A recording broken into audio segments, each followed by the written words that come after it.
Bonjour, voudriez-vous une nouvelle histoire? Oui, donc, j'en ai trouvé une.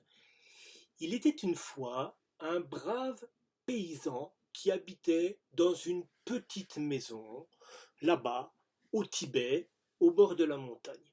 Il avait une épouse et plusieurs enfants. Mais ce paysan n'avait pas de chance parce que, quoi qu'il fasse pousser dans son champ, rien ne venait.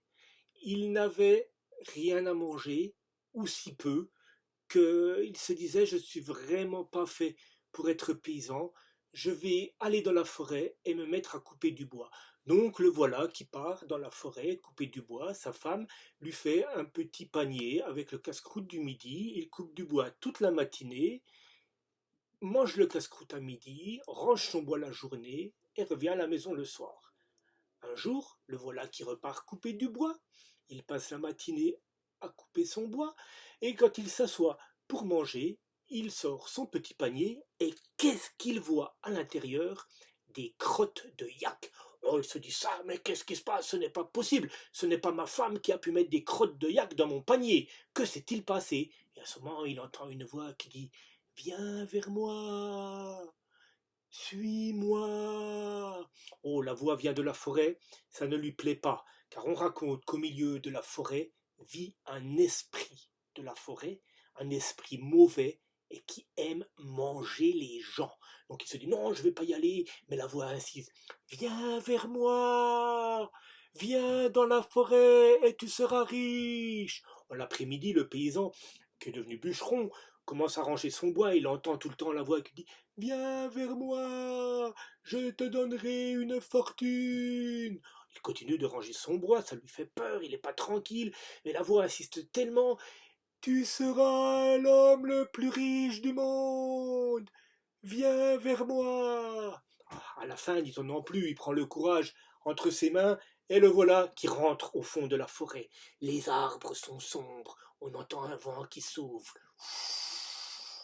Il fait de plus en plus nuit, les lumières disparaissent, il voit flou et soudain il se sent propulsé contre un arbre et attaché par des sangles invisibles.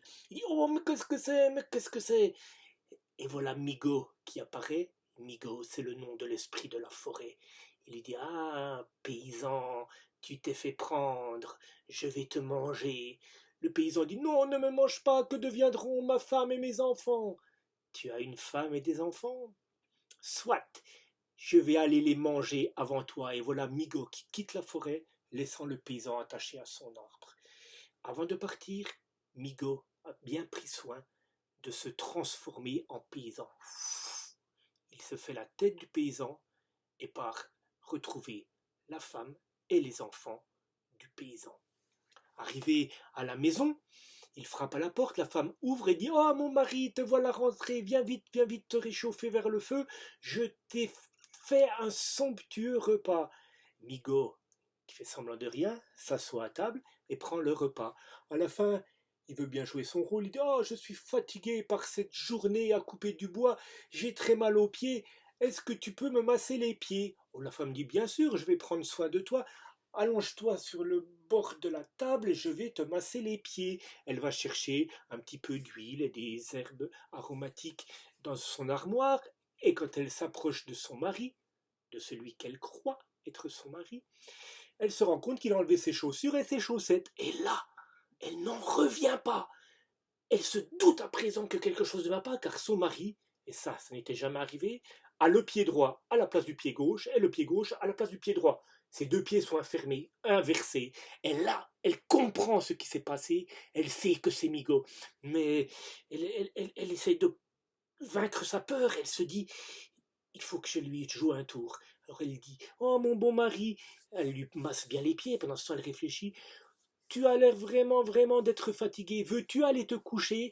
Et pour ne pas te déranger, moi et les enfants, nous dormirons par terre autour du lit. Migo se dit, qu'à cela ne tienne. Là, j'ai bien mangé, je vais aller dormir et demain matin, quand je me réveillerai, je pourrai boulotter et la dame Et les enfants, ils seront juste à côté de moi. Oui, d'accord, je suis fatigué, dit-il à la femme. Je vais me coucher tout de suite. Il monte l'échelle pour aller dormir dans le lit qui est à l'étage et s'allonge sur le lit.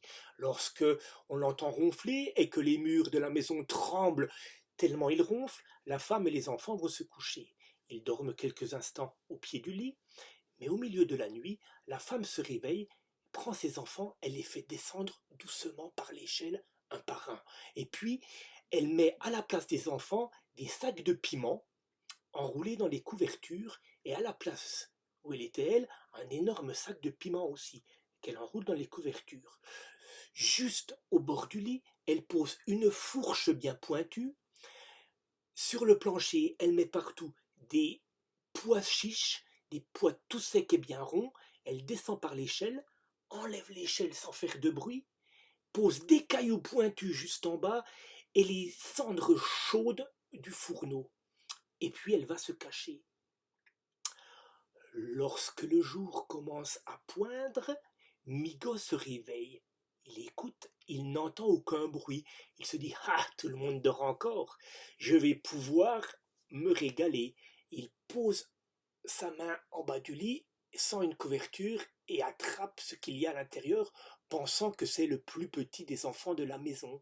Il ouvre une grande bouche et croque dedans, croyant croquer l'enfant. Mais ce qu'il ressent dans sa bouche est comme une explosion qui le brûle de la langue jusqu'au fond de la gorge. Il hurle, il crie: mais qu'est-ce que c'est? Il ne sait pas qu'il a croqué dans les piments. Il sort du lit et là il marche sur la fourche pointue qui se relève et l'assomme à moitié. Il se dit: oh, mais que se passe-t-il? Il croit qu'il y a un esprit encore plus fort que lui dans la maison, alors il se met à quatre pattes et il avance vers l'échelle pour descendre. Là, il glisse sur les pois chiches et tombe de tout son poids sur le plancher du bas. Il se plante les fesses dans les cailloux pointus. Chaque fois qu'il veut se relever, il se brûle dans les cendres et retombe dans les cailloux. Il roule vers la porte et se sauve, et on ne le verra plus jamais. La femme, voyant cela, est rassurée. Elle met ses enfants bien à l'abri dans la maison et part dans la forêt chercher son mari, car elle sait maintenant qu'elle ne craint plus Migo qui est parti. Elle cherche son mari partout. Elle le trouve attaché contre un arbre tout au fond de la forêt. Il a vraiment pas l'air en forme, hein. Il est fatigué, il a soif, il est prêt à tomber par terre. Elle lui met deux grosses gifles. Ah, ça le réveille, ça le fait sortir de sa torpeur. En fait, il était ensorcelé. Elle le détache et il rentre à la maison. Lorsqu'ils arrivent à la maison, tout le village est là en train de les acclamer. Tout le monde remercie la femme en lui disant: tu nous as sauvés de l'esprit de la forêt. Merci, merci. Et depuis ce jour-là, les gens du village ne craignent plus du tout l'esprit de la forêt, mais quand même, ils disent à leurs enfants: méfiez-vous quand vous allez vous promener, n'allez pas vers n'importe qui, car on ne sait pas où est passé Migo. Bye bye.